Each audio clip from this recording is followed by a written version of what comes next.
A dusty Tennessee highway, blinding red and blue lights, a shredded piece of plastic fluttering on the hot asphalt. What happens when a power-hungry officer pushes the wrong man too far? He wasn't just another civilian driving a beat-up sedan. He was a highly decorated military officer, holding a clearance level most local cops couldn't even fathom. When this arrogant officer snapped his military identification in half, he thought he was untouchable. He had no idea his entire world was about to be flipped upside down. The late afternoon sun beat down relentlessly on the cracked asphalt of Highway 41A, that long, unforgiving stretch of road cutting straight through Montgomery County, Tennessee, toward the gates of Fort Campbell. For Captain Elijah Brooks, the heat was a welcome embrace. He had spent the last 14 months shivering in the high-altitude biting winds of a remote forward operating base overseas, managing classified logistics that kept thousands of troops alive. Today, however, he wasn't Captain Brooks of the United States Army. He was just Elijah, a weary traveler in a faded gray college hoodie, loose sweatpants, and worn-out sneakers, driving a 10-year-old Honda Accord that rattled whenever it pushed past 60. His eyes were bloodshot from a brutal combination of jet lag, a delayed layover in Atlanta, and the sheer emotional exhaustion of transitioning from a war zone back to civilian life. His hands rested loosely on the steering wheel. The radio was turned down to a low, barely audible hum. He was only 20 miles from the base, 20 miles from a hot shower, a real bed, and a debriefing that would finally allow him to take a month-long leave. He checked his rearview mirror out of sheer habit, a reflex ingrained from years of situational awareness training. That was when he saw them. The violent, aggressive strobe of red and blue lights cut through the dusty haze behind him. A heavy-duty police cruiser was riding dangerously close to his bumper, appearing seemingly out of nowhere. Elijah frowned, his brow furrowing in confusion. He glanced down at his speedometer. He was going 53 in a 55 zone. His registration was up to date. His taillights were fully functional. He had maintained his lane perfectly. There was absolutely no reason for him to be pulled over. Still, military discipline ran deep in his veins. You comply. You assess. You resolve. He smoothly engaged his turn signal, eased his foot off the accelerator, and guided the rattling Honda onto the gravel shoulder. The cruiser followed, its siren giving a short, impatient whoop before dying out. Elijah shifted the car into park, turned off the engine, and rolled down his window. The dry, dusty air washed over his face. He kept his hands planted firmly at the 10 and 2 position on the steering wheel, a standard safety protocol he knew put law enforcement at ease. In his side mirror, he watched the door of the cruiser swing open. Out stepped Officer Derek Mitchell. He was a large, imposing man, heavily built, with a tight buzz cut and a pair of dark, reflective aviator sunglasses that completely masked his eyes. His uniform was pressed to a razor-sharp crispness, heavily contrasting with the relaxed, almost lethargic swagger of his walk. His hand rested casually, but pointedly, on the butt of his sidearm as he approached the vehicle. Even through the mirror, Elijah could read the body language. It wasn't the cautious, alert approach of an officer making a routine traffic stop. It was the puffed-up, predatory strut of a man who enjoyed the power his badge afforded him. Mitchell stopped just behind the driver's side door, intentionally positioning himself in Elijah's blind spot, so he had to twist his neck uncomfortably to look up at him.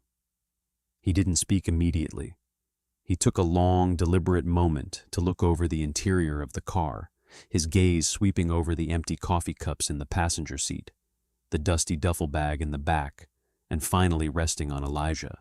His dark skin, his short natural hair, slightly overgrown from months overseas and now pulled under a simple ball cap, his oversized hoodie. All of it seemed to instantly finalize a narrative in Mitchell's mind.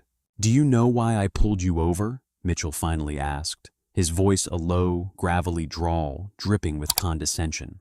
"I can honestly say I do not, officer," Elijah replied clearly, keeping his tone completely neutral. He had faced down warlords and managed crisis negotiations under mortar fire. A belligerent traffic cop was not going to rattle him. "You swerved," Mitchell stated flatly. It wasn't a question, it was an accusation, entirely fabricated. "Crossed the yellow line back there about 2 miles ago." Elijah's mind instantly reviewed his driving. He hadn't swerved. The road had been perfectly straight, and he had been hyper-focused. "With respect, officer, I believe you might be mistaken. I've been maintaining a steady speed and staying perfectly centered." Mitchell leaned closer, resting his forearms on the roof of the car, invading Elijah's personal space. The scent of cheap cologne and chewing gum wafted into the cabin. "Are you telling me how to do my job, boy?" The word boy struck the air like a physical blow. It was heavy, deliberate, and designed to strip him of any autonomy or respect. Elijah's jaw tightened just for a fraction of a second before he smoothed his features back into a mask of professional detachment. "No, sir, I am simply stating my perspective," Elijah said evenly. "I'm just trying to get to the base." Mitchell let out a sharp, mocking bark of laughter. "The base, right? Let me guess. You got a buddy stationed up there, trying to sneak in and surprise him." He stepped back and tapped the side of the door. "License, registration, and proof of insurance. Now." Elijah took a slow, deep breath. He reached over to the passenger seat and unzipped the top pocket of his tactical duffel bag. As he did, Mitchell immediately unclipped the retention strap on his holster. "Slowly," he barked, his hand gripping his weapon. "My hands are visible, officer," Elijah said calmly, pulling out a slim black leather wallet. "I am retrieving my identification." He opened the wallet. His Tennessee driver's license was right at the front. He pulled it out along with the insurance card tucked behind it and handed them through the window. Mitchell snatched them from his hand, holding them up to the sunlight as if expecting the plastic to be a cheap forgery. He stared at the picture, then stared down at Elijah, his lips curled into a sneer. He was looking for a reason, any reason, to escalate the situation. And in his mind, he had already decided that Elijah was a problem that needed his specific brand of solving. Officer Mitchell stared at the driver's license for what felt like an eternity. He flipped it over, scratched at the corner with his thumb, and then looked back down at Elijah, his expression hardening. "Elijah Brooks," he read aloud, drawing out the syllables of the name as if tasting something sour. "Address listed in Nashville. What are you doing all the way out here on 41A if you live in Nashville?" "I am currently stationed nearby," Elijah replied, keeping his voice incredibly level. The heat in the car was rising, but he refused to let his discomfort show. "I'm in the process of moving my primary residence." "Stationed," Mitchell echoed, his eyebrows raising above the rims of his aviator sunglasses. He looked him up and down again, his gaze taking in the baggy hoodie and tired eyes. "What, you work at the cafeteria on base serving mashed potatoes to the real soldiers?" Elijah's knuckles whitened slightly against the steering wheel. He had served 3 tours. He had lost friends. He held a rank that commanded the respect of hundreds of highly trained operators. Yet here, on the side of a dusty road, he was being reduced to a punchline by a man whose authority extended no further than a county line. "I am a captain in the United States Army," Elijah stated, his voice taking on a sharper, more authoritative edge, though it remained perfectly controlled. "I am returning from an overseas deployment." Mitchell laughed. It was a loud, ugly sound that echoed off the empty highway. "A captain, right? And I'm the President of the United States. You think I'm stupid, man? You think I haven't seen every stolen valor scam in the book? People like you steal uniforms, print fake IDs, and try to get military discounts or sneak onto federal property to steal equipment. I can assure you, officer, I am exactly who I say I am," Elijah said, his eyes locking onto Mitchell's through the dark lenses of his sunglasses. "If you run my name, it will check out." "Oh, I'll run it," Mitchell spat. But I want secondary ID right now. If you're a captain, you have a CAC card. Let's see it. Elijah nodded slowly. It is in my wallet. I am going to reach for it now. He deliberately pulled the wallet back into his lap and slid his thumb over the familiar rigid plastic of his common access card. It was the key to his entire professional life, granting him access to secure facilities, classified networks, and his own identity within the Department of Defense. He pulled it free and held it out the window. Mitchell snatched it with the same aggression as before. He held the white card up. It bore Elijah's photo in full uniform, looking sharp and rested, along with his rank, his DOD number, and the embedded smart chip. Mitchell studied it, his jaw working as he chewed his gum aggressively. For a brief second, Elijah thought he might finally realize his mistake and let him go. Instead, a malicious smirk spread across his face. "This is a joke," Mitchell said, shaking his head. "This is the worst fake I've seen all month." Elijah's eyes widened slightly in genuine shock. "Excuse me? That is a federally issued military identification card. It is entirely authentic."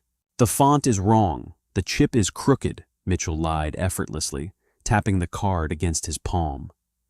"Where do you print this, boy? Some internet cafe? You think slapping captain on a piece of plastic makes you untouchable?"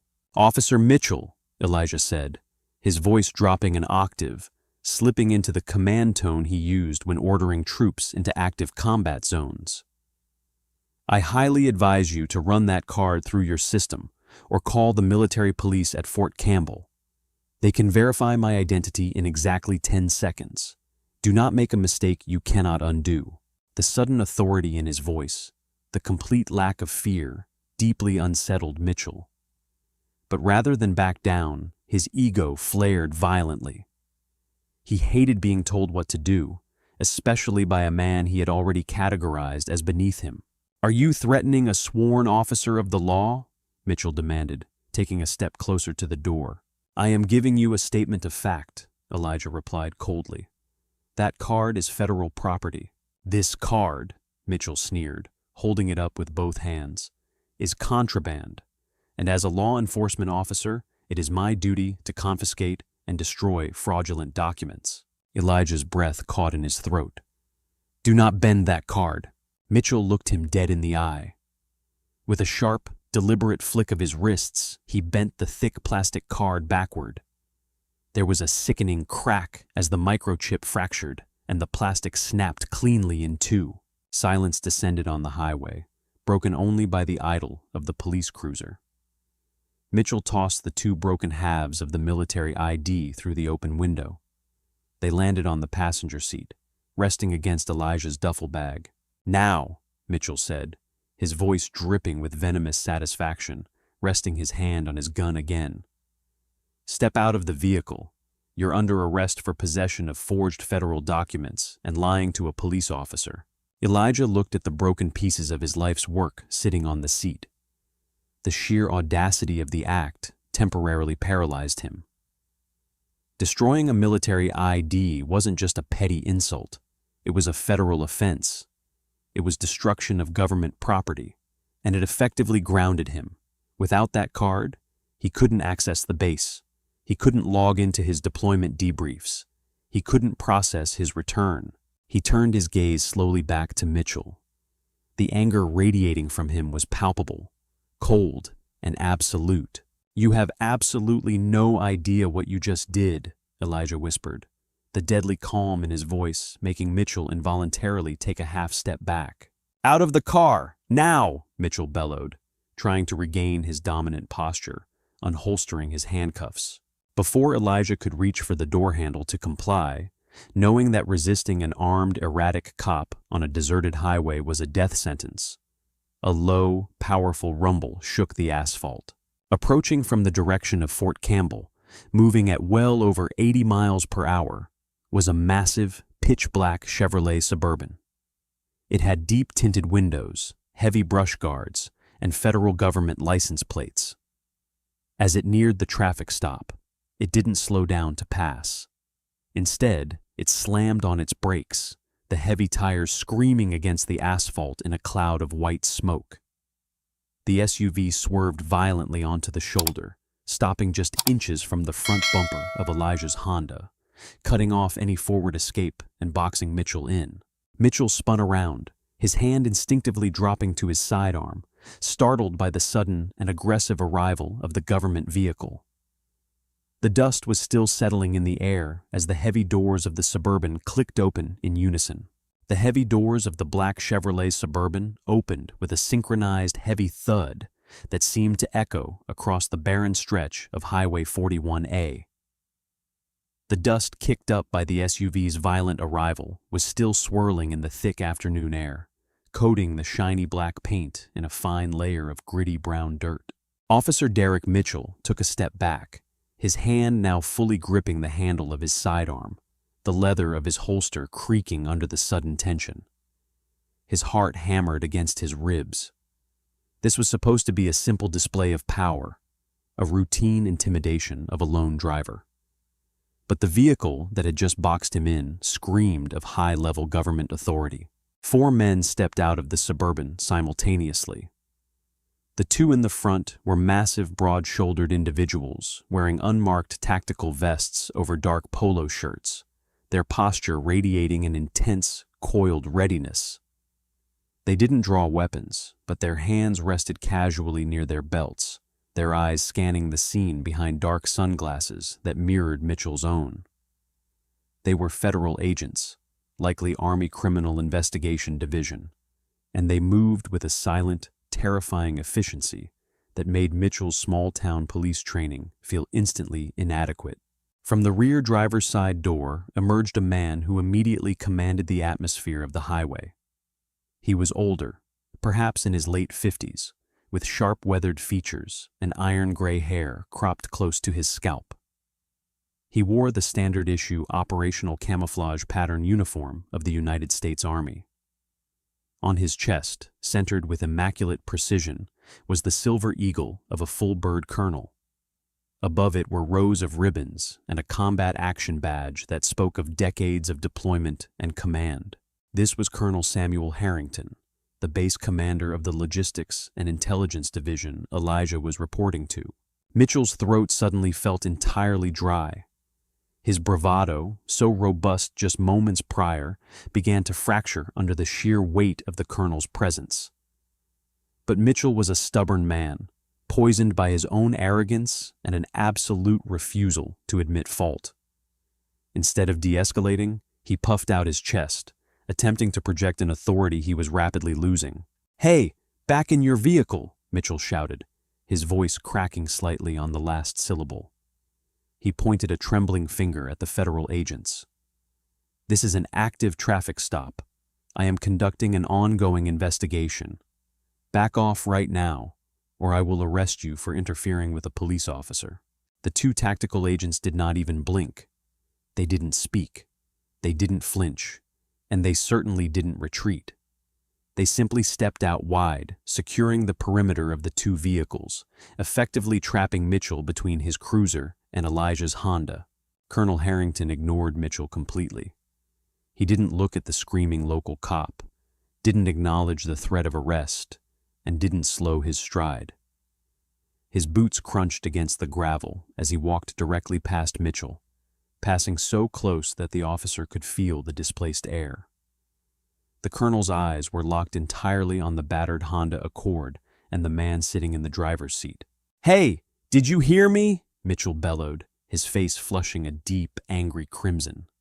He took a step toward the colonel, his hand gripping his gun tighter. "I said stop right there." Faster than Mitchell could comprehend, one of the tactical agents moved. The agent didn't draw a weapon, but he stepped directly into Mitchell's path, planting his feet firmly into the gravel. The physical blockade was absolute. The agent looked down at Mitchell, his expression as unreadable as carved granite. "Take your hand off your weapon, officer," the agent said. His voice was not a shout. It was a low, terrifyingly calm directive. "Do it right now." Mitchell swallowed hard, looking from the massive agent back to the colonel, who had now reached the driver's side of the Honda. Elijah had remained perfectly still throughout the sudden arrival. He knew exactly who was in the vehicle. His delayed arrival at the base had triggered a security protocol.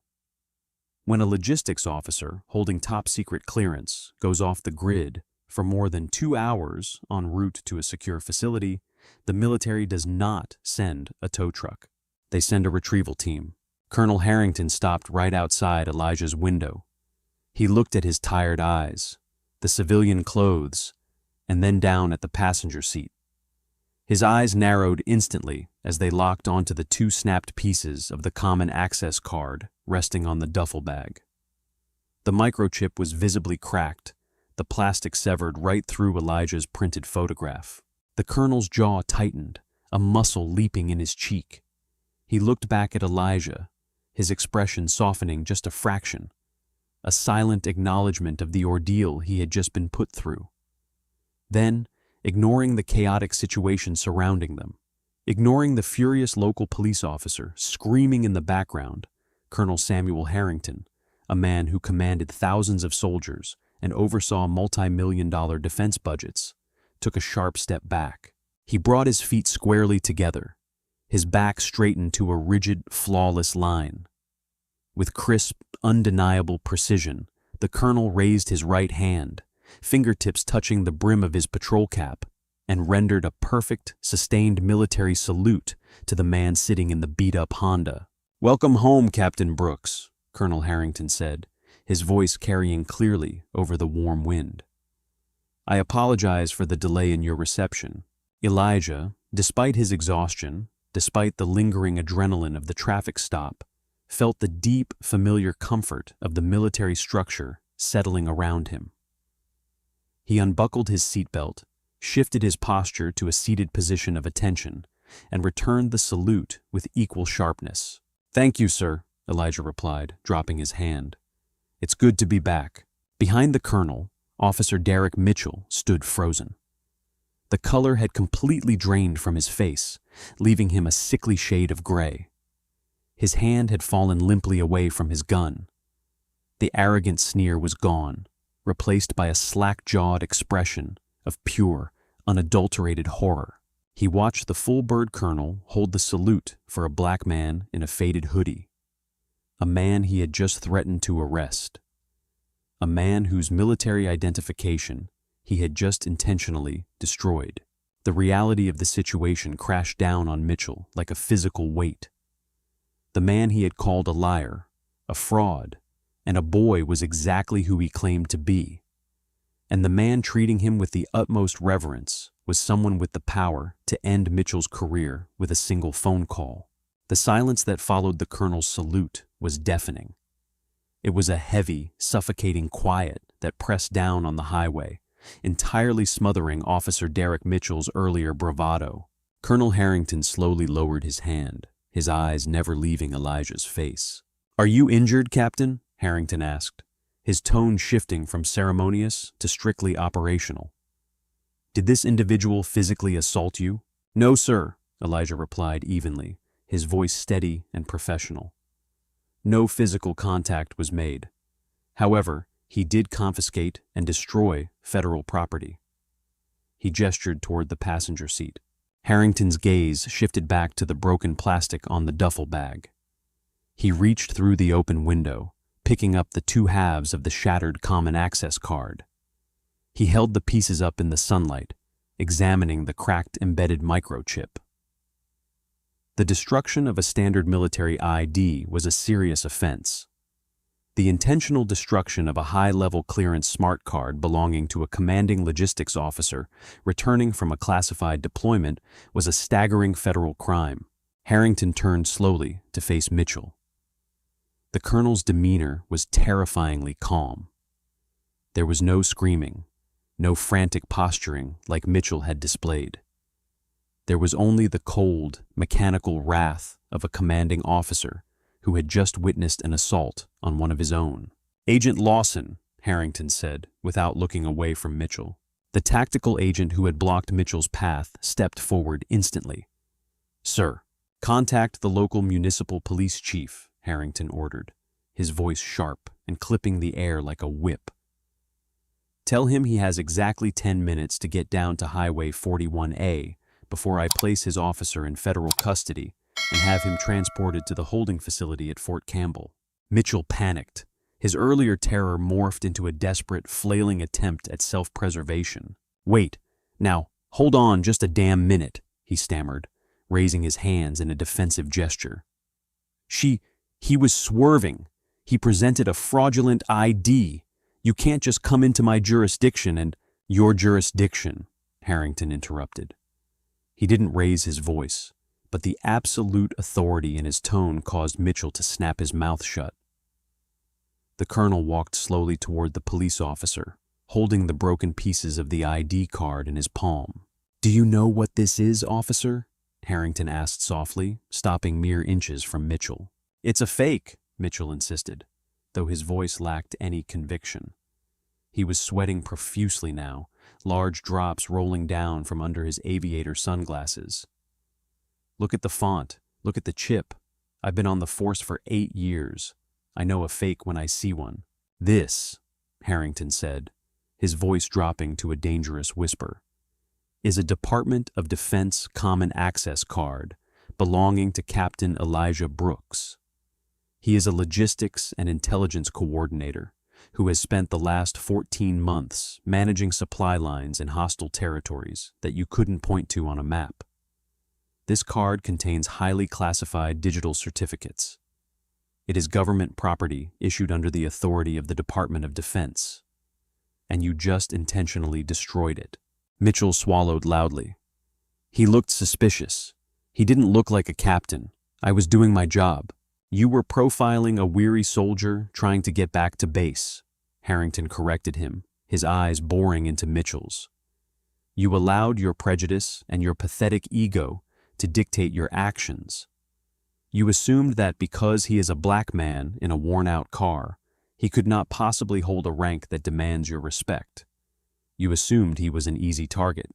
Harrington stepped closer, forcing Mitchell to lean back against the hood of his own police cruiser. "Under Title 18, United States Code, Section 1361, Harrington recited flawlessly, "willful depredation of property of the United States government is a federal felony. Furthermore, you detained a commissioned officer of the United States Army without probable cause while he was under federal deployment orders. You have crossed a line that your local badge cannot protect you from." "I'm a sworn officer," Mitchell squeaked, his voice cracking entirely. "You don't need me to arrest you, Officer Mitchell," Harrington said coldly, reading the name tag pinned to Mitchell's crisp uniform. "I just need to hold you here until your chief arrives to strip you of that badge. If he refuses, the FBI will be pulling you out of your bed tomorrow morning for destruction of classified government property. The choice is entirely up to him." Agent Lawson approached, holding a satellite phone. "Colonel, Chief Barnes is on the line. He's en route. ETA is 6 minutes. He sounds highly cooperative, sir." "Excellent," Harrington said, finally turning his back on Mitchell. He walked back to Elijah's car. "Captain Brooks," Harrington said, his tone softening back to that of a mentor. "Go ahead and step out of the vehicle. Let Lawson grab your bags. You're riding back with me in the secure transport." Elijah finally opened the door and stepped out onto the highway. He stretched his stiff legs, pulling the gray hoodie tight against the sudden evening breeze. He looked past the colonel, his eyes locking onto Officer Mitchell. Mitchell looked pathetic. Stripped of his false authority, surrounded by heavily armed federal agents, and waiting for his own police chief to arrive and end his career, he looked small and terrified. He couldn't meet Elijah's gaze. He stared down at his polished black boots, his chest heaving with panicked breaths. Elijah didn't gloat. He didn't hurl insults. He possessed a quiet, unshakable dignity that Mitchell could never comprehend. He simply reached into the front seat, grabbed his keys, and handed them to the second federal agent who had approached to secure the Honda. "Thank you, Colonel," Elijah said, standing tall next to the man who had come to his defense. "I appreciate the extraction. I believe I am well overdue for my debrief." "That you are, Captain," Harrington smiled, a rare expression of genuine warmth. "Let's get you on base. Your team has been waiting." As Elijah walked toward the armored Suburban, the flashing red and blue lights of Mitchell's cruiser reflected in the windows. They no longer looked like symbols of authority. They looked like a distress signal for a man who had finally pushed his power too far and crashed violently into a wall of true, unyielding consequence. The wail of a new siren pierced the heavy, stagnant air of the Tennessee afternoon, rapidly growing louder from the direction of Clarksville. Within moments, a white Ford Explorer with the local police department's insignia emblazoned on the side came tearing down the highway. It slowed sharply, pulling onto the gravel shoulder behind Mitchell's idling cruiser. The flashing lights painted the dusty surroundings in alternating flashes of harsh red and blue, highlighting the absolute ruin of Officer Derek Mitchell's day. Out of the SUV stepped Police Chief Thomas Barnes. He was a man in his late 50s, carrying the heavy, exhausted posture of someone who had spent 30 years cleaning up other people's messes. He had a thick, graying mustache and a deeply lined face that currently bore an expression of profound irritation and mounting dread. Barnes had received the call directly from the base operations center. He had dealt with Fort Campbell personnel for decades, maintaining a delicate but necessary working relationship with the military installation. He knew that when a full-bird colonel personally halted a traffic stop and demanded his presence, someone in his department had made a catastrophic error. Chief Barnes surveyed the scene as he walked forward. He saw the black government Suburban blocking the road, the two massive federal agents standing like stone statues, the terrified look on his patrolman's face, and Colonel Harrington standing tall and unyielding. "Colonel Harrington," Chief Barnes called out, quickening his pace. He extended a hand as he approached. "I got your call. What exactly is the situation here?" Harrington did not take the offered hand. He simply held up the two broken pieces of Captain Elijah Brooks's common access card. "Chief Barnes," Harrington began, his voice a low, rumbling force that carried no warmth whatsoever. "Your officer decided to conduct a baseless traffic stop on one of my logistics commanders, Captain Brooks, who is currently returning from a 14-month classified deployment. During this illegal detainment, your officer accused him of presenting fraudulent identification, refused to verify his credentials, and willfully destroyed federal property." Barnes stopped dead in his tracks. He stared at the shattered plastic in the colonel's hand, his eyes widening as he recognized the embedded microchip of a military ID. The blood rushed out of the chief's face. He knew exactly what that card represented and the immense federal weight behind it. He slowly turned his gaze toward Mitchell, who was visibly trembling against the hood of his cruiser. "Mitchell," Barnes said, his voice dropping into a dangerous, quiet register. "Tell me right now that the colonel is mistaken. Tell me you did not snap a United States military identification card in half." Mitchell swallowed hard, his Adam's apple bobbing erratically. He looked to his boss for salvation, but found only condemnation. "Chief, he didn't look right. He was in a beat-up car wearing sweatpants. He didn't look like a captain. I thought it was a stolen valor situation. People buy those fake IDs online all the time." "He didn't look like a captain," Barnes repeated, the sheer stupidity of the defense washing over him. "What does a military officer off duty look like, Mitchell? Do you expect them to drive around in a tank wearing full-dress blues? Did you even attempt to run the name through the database?" "He was getting mouthy," Mitchell pleaded, his voice pitching higher in desperation.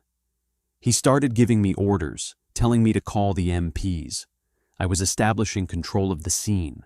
"You were establishing a federal felony," Harrington interjected, his tone sharp enough to cut glass. "You profiled him, Mitchell. You saw a black man in civilian clothes and decided his authority was a threat to your ego. Now, Chief Barnes, I have a decision to make, and it involves the FBI, the Department of Defense, and a federal indictment for destruction of government property. Unless you handle this immediately," Chief Barnes didn't need further prompting. The liability standing before him was monumental. If the military brought federal charges down on his department, it would trigger a Department of Justice investigation, ruin their funding, and end his own career. Barnes walked directly up to Mitchell. "Turn around, Derek." Mitchell's eyes widened in sheer panic. "Chief, come on. I've been on the force for 8 years. You know me. You're going to take their side over your own man? You are not my man right now. You are a massive liability," Barnes growled, stepping into Mitchell's personal space. "You destroyed a DOD-issued smart card. You illegally detained a commissioned officer. You embarrassed this uniform, this department, and this county. Turn around. Put your hands on the hood of your car. And do not say another word." Mitchell let out a pathetic, stuttering breath, but the authoritative command of his chief finally broke his stubborn resistance. He turned around slowly, placing his hands on the warm metal of the cruiser. "Derek Mitchell, you are hereby suspended indefinitely without pay, pending a full internal and federal investigation," Barnes announced, his voice echoing over the quiet highway. He unclipped Mitchell's radio from his shoulder, then reached down and unbuckled the heavy leather duty belt that held Mitchell's sidearm, taser, and handcuffs. The belt fell away, leaving Mitchell looking entirely stripped of the power he had abused just 20 minutes prior. Barnes then reached up and unpinned the silver badge from Mitchell's chest. He held it in his hand for a moment before looking back at the colonel. "Colonel Harrington, I take full responsibility for the actions of my department," Barnes said, his tone heavy with regret. "He is stripped of his authority as of this second. I will personally escort him back to the precinct, process his suspension, and cooperate fully with any federal investigators you send our way." "Expect CID within the hour, Chief," Harrington replied coldly, lowering the broken ID card. "And a team of JAG lawyers by tomorrow morning. Have your files ready." From the darkened tinted window of the armored Suburban, Elijah watched the entire exchange unfold. He sat in the plush, air-conditioned leather seat, the tension finally beginning to drain from his exhausted muscles. He watched Mitchell, a man who had sneered at his existence, standing disarmed and disgraced on the side of the road, his career completely destroyed by his own arrogant prejudice. He felt no pity for him. He only felt a profound sense of justice, a rare moment where the system functioned exactly as it should to protect those who served it. As Agent Lawson climbed into the driver's seat of the Suburban and put the massive vehicle into gear, Elijah looked away from the flashing lights. The highway incident was over. It was time to go home. The gates of Fort Campbell materialized like a heavily fortified oasis at the end of the long highway. The black Chevrolet Suburban approached the checkpoint, bypassing the long lines of civilian contractors and standard military vehicles. As the SUV rolled toward the primary security booth, the heavily armed military police officers on duty recognized the vehicle's plates instantly. Without asking for identification, the gate guard snapped to a rigid synchronized salute, holding it until the massive vehicle had completely cleared the perimeter. Sitting in the back seat, Captain Elijah Brooks exhaled a long, steady breath. The transition from the dusty, hostile environment of the local highway to the structured, hyper-secure reality of the military base was jarring but deeply comforting. Here he wasn't a civilian target. He was an apex professional in a system built on mutual respect and absolute chain of command. The Suburban glided through the sprawling base, weaving past massive motor pools filled with armored personnel carriers and pristine geometric administrative buildings. They finally pulled up to a heavily guarded, windowless concrete structure that housed the Central Intelligence and Logistics Command. Colonel Harrington turned around in the passenger seat, looking back at Elijah. "Go get showered and changed, Captain. Take an hour, then meet me in briefing room 4. We have a lot of ground to cover regarding your deployment, and we need to get your temporary credentials sorted." "Yes, sir. Thank you again, Colonel," Elijah replied, grabbing his tactical duffel bag. An hour later, Elijah walked down the sterile, fluorescent-lit corridors of the command center. He was no longer wearing the faded gray hoodie and sweatpants. He was dressed in his pristine, tailored operational camouflage pattern uniform. His captain's bars gleamed on his chest, perfectly aligned. The exhaustion in his eyes was still there, but his posture was flawless, radiating the quiet, lethal competence of a seasoned officer. He swiped his newly issued temporary access badge at the door of briefing room 4. The heavy reinforced door clicked open. Inside, Colonel Harrington was waiting alongside 2 other individuals. One was Major Ethan Foster, Elijah's direct counterpart in domestic logistics, and the other was an officer Elijah hadn't met before. Captain Rachel Hayes, a sharp-eyed woman wearing the insignia of the Judge Advocate General's Corps, the military's legal branch. "Have a seat, Captain," Harrington offered, gesturing to the leather chair opposite him. "Before we get into the classified logistics from your overseas rotation, I want to formally close the loop on what happened this afternoon." Elijah took a seat, placing his notebook on the table. "I assumed the situation was handled, sir." "It is being handled, but it requires your formal statement," Captain Hayes chimed in, opening a thick manila folder. "Captain Brooks, I am assigned to your case regarding the incident with former Officer Mitchell. I say former because Chief Barnes formally terminated his employment 30 minutes ago. He didn't even wait for the suspension to clear." Elijah raised an eyebrow. "That was fast." "It was necessary," Hayes continued, her tone strictly business. "The destruction of a common access card is a direct violation of 18 U.S.C. Section 1361. Because the card contained classified cryptographic keys, the Department of Justice is treating this with extreme prejudice.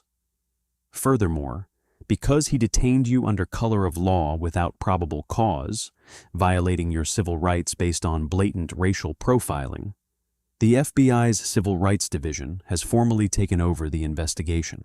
"What exactly does that mean for him?" Elijah asked, keeping his voice neutral.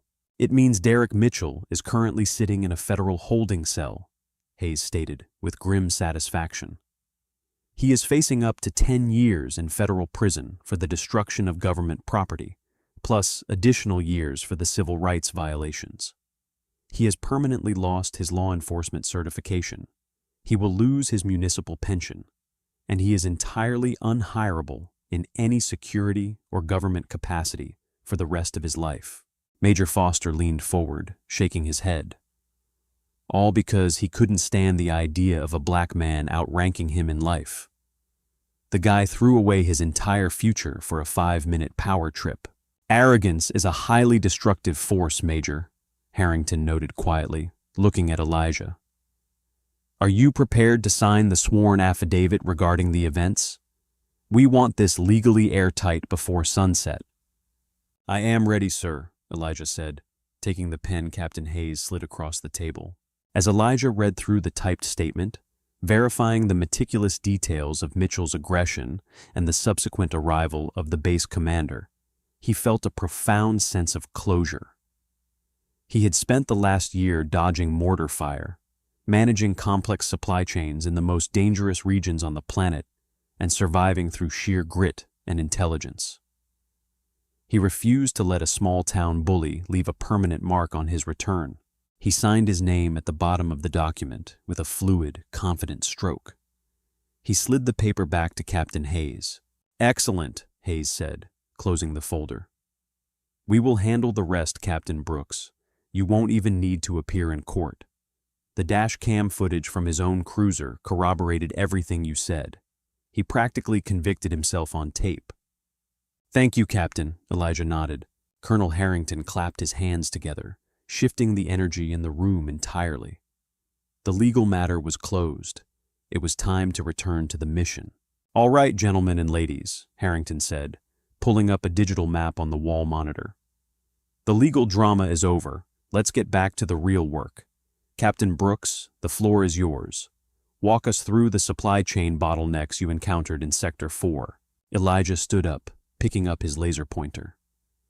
The memory of the dusty highway, the flashing lights, and the broken plastic faded into the background. He was exactly where he belonged, doing exactly what he was trained to do. He took a deep breath, looking at the map of the overseas territory, and began his briefing. The system had protected him, but his true power came from his own unyielding resilience. Derek Mitchell would spend the next decade staring at the walls of a federal prison cell, wondering how he had miscalculated so catastrophically, while Captain Elijah Brooks continued to lead, unbroken and entirely undefeated. 6 months had passed since the sweltering afternoon on Highway 41A, but the chilled, sterile air of the United States District Court in Nashville felt like an entirely different universe. The rich mahogany panels and towering marble columns of the courtroom projected an aura of absolute unyielding law. Captain Elijah Brooks, now wearing the gold oak leaf of a newly promoted major on his crisp Army service uniform, sat straight-backed in the front row of the gallery. His dress blues were immaculate, a stark contrast to the man sitting at the defense table a few yards away. Derek Mitchell looked nothing like the puffed-up, arrogant predator who had strutted down the highway 6 months prior. The crisp local police uniform was gone, replaced by a baggy, faded orange federal prison jumpsuit. His tight buzz cut had grown out into an uneven, patchy mess, and his face was pale, hollowed out by months spent in a federal holding facility. His wrists and ankles were bound by heavy steel chains that clinked loudly whenever he shifted his weight.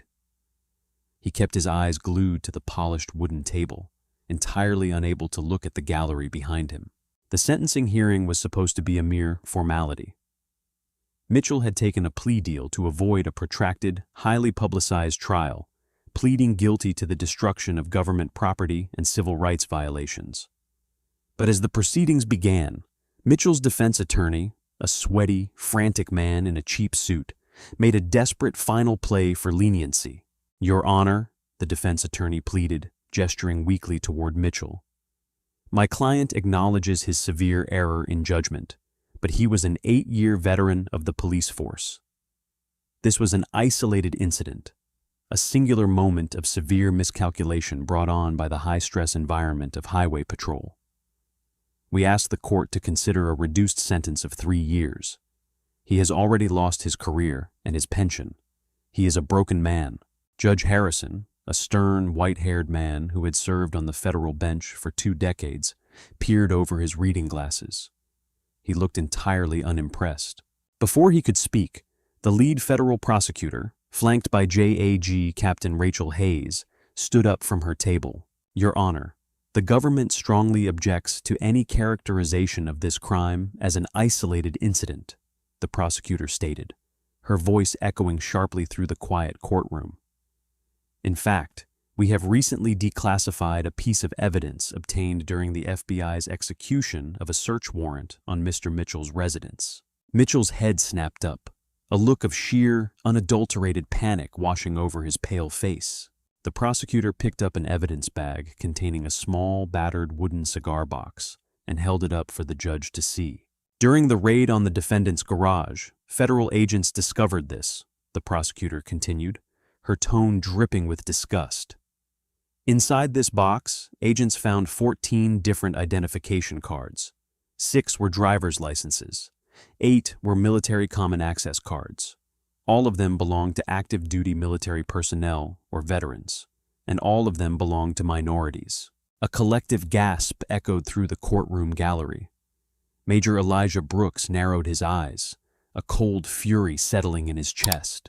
"The defendant did not make a singular error in judgment on Highway 41A, the prosecutor declared, slamming the evidence bag down on the table. He was running a systematic, racially motivated campaign of harassment. He targeted service members of color, confiscated their federal identification under false pretenses, and kept them in a box as trophies of his own bigotry.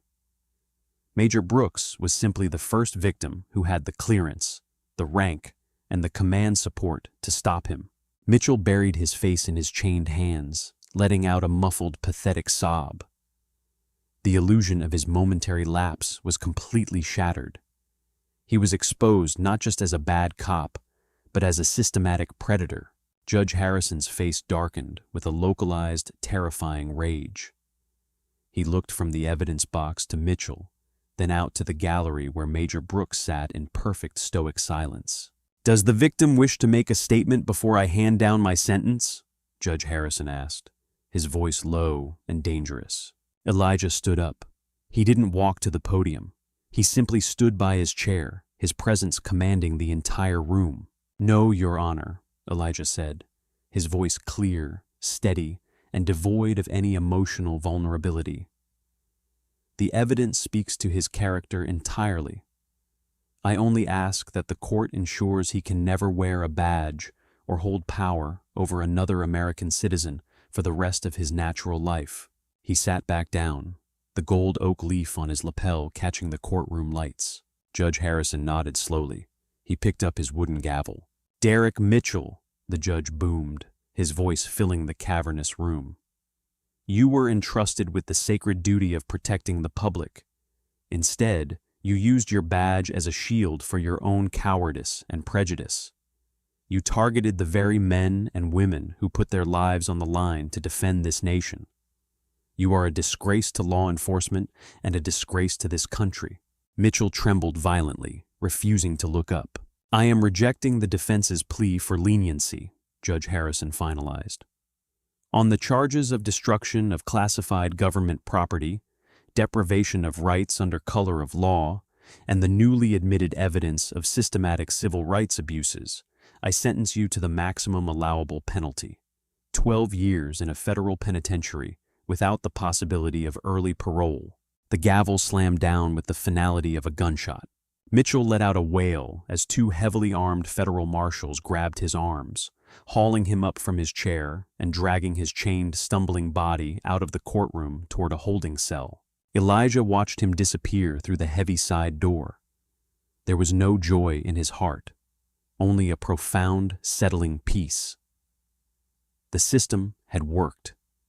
A predator had been permanently removed from the streets, and 14 other voiceless victims had finally received their justice. As the courtroom cleared, Colonel Samuel Harrington stepped up beside Elijah, a proud smile on his weathered face. "Ready to get back to base, Major Brooks?" he asked.